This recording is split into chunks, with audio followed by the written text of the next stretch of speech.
Hey there YouTube, this is Wheelchair21, and on today's very special rolling review, which is on Christmas, I believe Christmas Eve, Christmas Day, one of these 2 days, is a long-awaited review I've been planning for you all.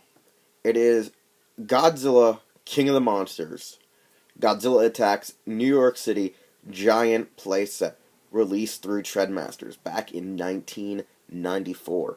Yes, this is probably one of the best Godzilla products ever released through Trendmasters, just because of the city display that you see featured on the front of the box.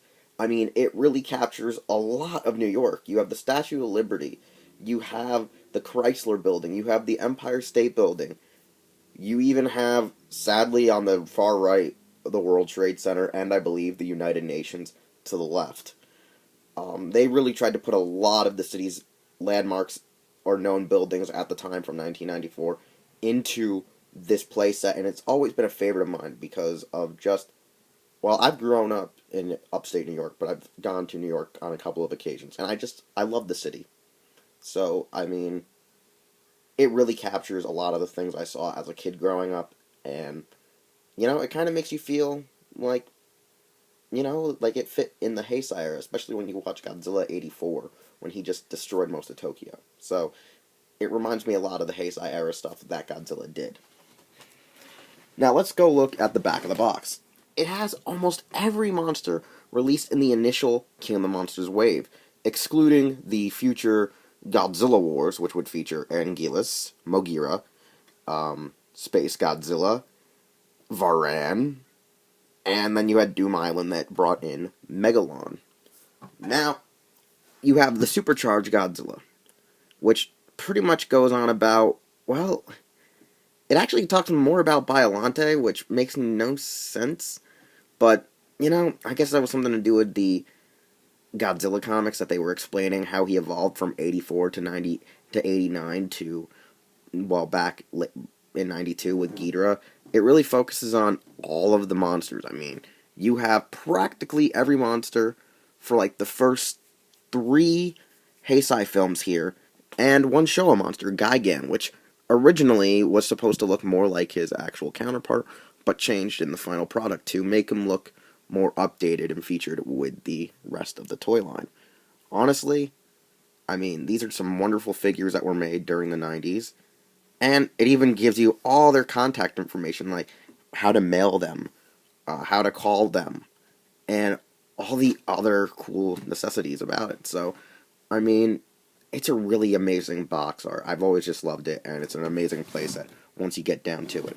As one would read from the front of the box, the playset comes with the actual playset itself, as well as this supercharged Godzilla missile fire action, the actual re-release or reissue of the small vinyl Mecha-King Ghidorah that I've already reviewed previously on this channel, which, as I said earlier, has a nail in the wing because they fall the hell off.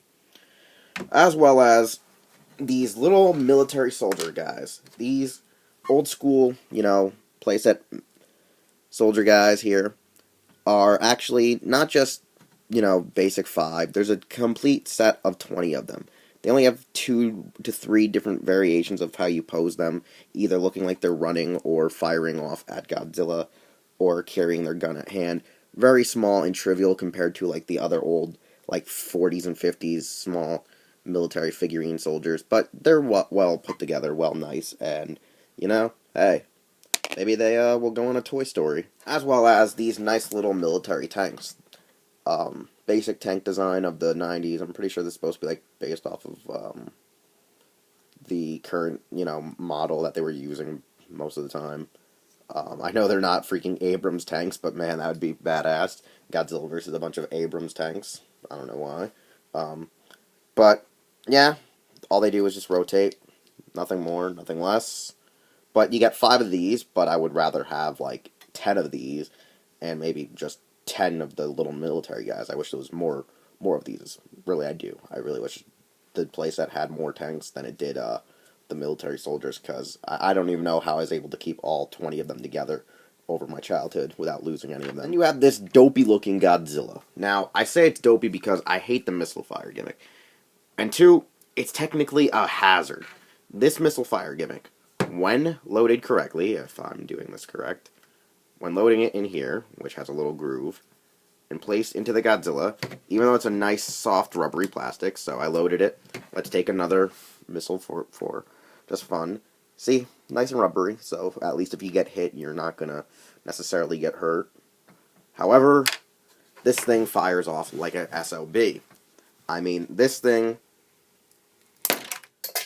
yeah, it fires far, it fires fast, and it's still a hazard, because, I mean, I think I shot my dad one time in the eye, and, like, that shit hurt, I'm pretty sure, because he was cursing up a mad storm. So, these got taken away from me real fast, because, yeah, my dad was, one, pissed that I shot him in the eye, two, was afraid I'd shoot myself in the eye. So, good move, Dad. I mean, this thing is quite powerful for a basic 90s toy. This is one of the most powerful missile firing gimmicks I've ever owned. Now, other than the contents of the playset itself, this is pretty much the basic outlook. This is the entire design from the cardboard. You have several of its buildings either in flames, blown up, smoke erupting from them, flames erupting from them, blast shells going off. And it's a really chaotic scene of New York. It really makes you think this is a Godzilla movie really happening almost. Or just some kind of real crazy-ass invasion. And honestly, there's a lot of beautiful artwork and imagery in it, even though it's very destructive and, well, it's very traumatizing. I will admit that. I mean, especially to the fact that, as I said, the World Trade Center is obviously present, since this is a thing that predates the 9/11 events from 2001. So, I mean, yeah, this is kind of a hard thing to actually review on my channel. I mean, this is kind of controversial. I mean, but I'm choosing to review it because of the thing is, this came out before it ever happened, and this is a toy that has meant a lot to me throughout the ages. I mean, it's just one of my favorite toys that I had growing up, for being a kid in the 90s. But, nevertheless, the city itself has these action gimmick things where you have this spring-loaded thing. If it's hit with the Godzilla missile, or if you hit the cardboard too hard, it springs up and shoots these buildings that you put up on top, which one I believe is the Empire State Building, the other one I don't remember the name exactly. You have an actual blast area where, like, pretty much you put your little soldiers in to make it look like they're shooting at Godzilla, to look like they've pretty much made a barricade to protect themselves. You have, over here, the Brooklyn Bridge. No suspension wires, just the bridge itself, and some crappy cardboard roads that don't really stay in place real well, but, I mean, maybe I can print out some new cardboard pieces and put them in to make a firmer stop to, you know, keep the bridge more solid now. Missile firing gimmick, top of the Chrysler Building, kind of reminds me of the scene in the American Godzilla film where the missiles hit and it just blows the hell up. And then over here, what you can't see is another missile fire gimmick where if you hit it, it flies off, and it's an Apache helicopter. Over here, it's a nice green little Apache helicopter, which I can't get off right now, the missile gimmick, so I'm just going to tilt the camera up briefly. There is your missile fire gimmick. That is your little fly-off helicopter. But, yeah, let's put the actual buildings in place. Let's hope this part here stays down for me, because the past couple of days when I've been setting it, it shoots right back up on me, and freaks me the hell out when I'm trying to set the buildings on top. Now, this is your basic Trendmaster building, where it will come off like this, and unfold like this, leaving your base. Honestly, that's not how buildings blow up, but hey, that's how Trendmasters toys did it. So, who am I to blame? Now, as one can see, obviously, the right side, which is now a hair-fired gimmick of a spring, is, you know, just shooting the building off to the right. And it looks like that building is literally the Leaning Tower of Pisa. I mean, it's kind of weird, it's kind of abstract. But, I mean, as you start to put your tanks in, it really starts to fill up the actual scenery. I mean, let's put a couple of tanks in. Actually, no, we're going to put all the tanks in. Put them in at the crossroads here. And see if I can't fit one over here in the back corner on the bridge. See if that won't stay balanced. Alright, we're able to get a tank on the bridge. You probably can't see it now because a lot of the light is contrast due to the shadows of the building. And let's just put, Military Joe over here. Oh, he fell out. Let's get Military Joe, though, in there. I'll put Military Joe in the blast radius, where this missile fire thing goes off. So you got Joe, Anthony, Michael, Enoch, and Elijah all up in there. So you got 5 of your 20 men. And let's find out where the big Godzilla is. Alright, now this Godzilla is so huge, I don't really like displaying him in the actual set itself. Don't really enjoy setting this one up in the set itself. More or less, when I'm not using this one to blow up the buildings, I prefer to just use the basic 5-inch, 4-inch Godzilla vinyl line. More accurate, sort of. It's the 50-meter kind of height rather than the full 100-meter effect. Nevertheless, I really do love this Godzilla City playset and toys. For the final evaluation, this has been always a huge part of my childhood playing with. I've played with several things in this city set. These Godzilla vinyls, the ones that are this high that I've already reviewed on my channel. The 6-inch ones, the 6-7-inch ones, which are very big and bulky. They take up a hell of a lot of space, so you can't really fit as many monsters in here. I played with Power Rangers, I played with my Gundams in here. I played with practically any type of action figure line that deals with, huge creatures or mechas fighting each other in a city. It's a wonderful playset. It was wonderful to have. I just wish they made more major city playsets in the Godzilla line. I would have loved to have seen a Chicago, a Los Angeles, a Miami. I would just love to have seen them just go on straight out and done more city playsets.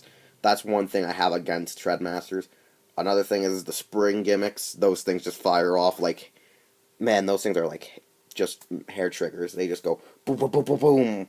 I remember as a kid, I once, one day, set everything up nicely, and I wanted to take a photo to show my friends how awesome the toy was, and right when I was about to snap the photo, boom, like everything just exploded, and I had to redo everything from step one again, and put the buildings back together. So, I enjoy it. It's great. I plan to do a giant video on what you can put in here shortly after this video, so you'll see, like, Ultra Axe, you'll see Godzilla Trendmaster figures, you'll see Mini Plaza, you'll see old school Megazord action figures, you'll see Retro Fires, you'll see MSIAs, and I'm just going to show just how much, playability it has with other toy lines. Nevertheless, I truly recommend that if you have this toy, keep it.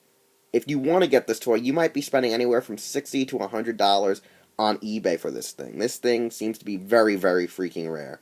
Like, it was so rare, I only saw it in stores twice, and luckily enough, my dad got it for, like, almost a clearance. It was usually priced at, like, $35. My dad got it for, like, $22. So, I mean, boom, right there, amazing, awesome, and I really cherish this thing.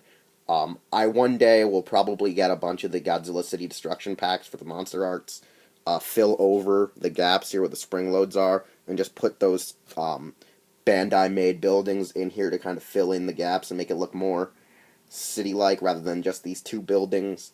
I plan to eventually redesign this whole cardboard system and make it actually probably 1.5 times bigger, meaning I'm going to try to just print out a new base sheet and print out a new city skyline, most likely not New York, and just try to make it look very accurate just so I can do more display causes. Like, this will always remain the same, but I tend to use this to make my own customary city.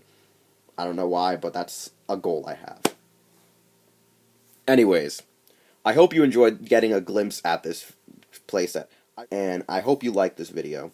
You can comment, surely. You can subscribe to me. You can follow me on Twitter, Instagram, and check out all the plentiful podcasts on Raijo Nihon, which is an association with HeroTaku.com, where you can also watch this review and several like it that are featured on my channel over there. Anyways, we'll see you next time with more rolling reviews, Doyle's DVDs, card game shenanigans, and anyways, we'll see you next time, YouTube.